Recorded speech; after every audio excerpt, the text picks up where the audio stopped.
Okay, let's see if we can go through this fast we can. 10 best films of 2024, my list. Number 10, Exuma. Terrific Korean horror involving a shaman, a geomancer, and a gravedigger. And unlike most horrors, it actually gets better the deeper they dig. Number 9, The Apprentice. I'm sorry, did I say that Exuma is terrific? Yes, it is. But, well, forget the substance and forget Nosferatu. This is the most terrifying film of the year.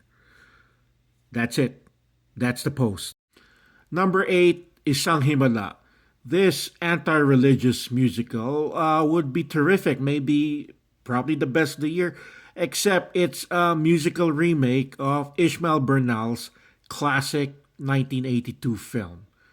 Otherwise, it's a better musical than Wicked, I'll say that much, and arguably an even better musical than even Emilia Perez, at least in my book.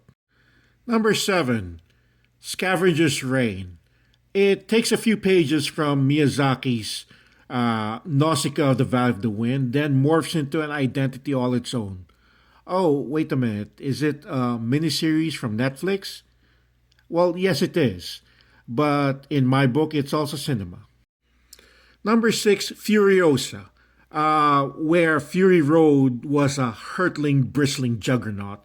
Furiosa is a decades long odyssey of a young woman seeking revenge, her home, and finally herself. Number 5, Flow. Forget Inside Out 2 and forget The Wild Robot. This is the animated film of the year. Wordless, explanationless story about a cat struggling to survive in a constantly changing climate. Number 4, Sing Sing.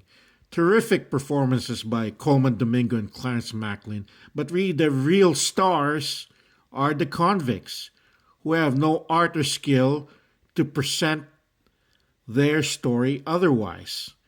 They are themselves, and this is their story. Number 3, Evil Does Not Exist. Uh, the film thrives on uneasy confrontations between cagey townsfolk and clueless urbanites, but it breathes in the moments where not much happens, like when the father and daughter examine a bush. But beware, some bushes hide a poisoned spine, some fairy tales a hidden jolt of horror. Number 2, Hard Truths. Forget Demi Moore, forget Lily Rose Depp. Marianne Jean Baptiste is the performance of the year, and she dominates Mike Lee's film the way David Thewlis dominated his masterpiece, Naked. I can't think of any higher praise.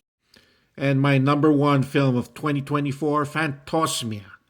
Love Diaz's latest film turns on the conceit that a man carries his trauma for the rest of his life, and sometimes in the form of a smell. Doesn't have to be a real smell. The stink can be in his head. Manifestation of the guilt he feels for all the sins he committed during the Marcos dictatorship. And there were also the restorations, of which I'll mention too.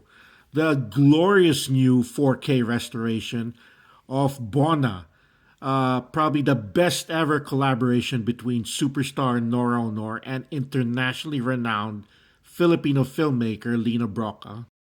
And ABS-CBN's regrading of Mario Hara's wartime classic 3 Years Without God, in my book, the best Filipino film ever made.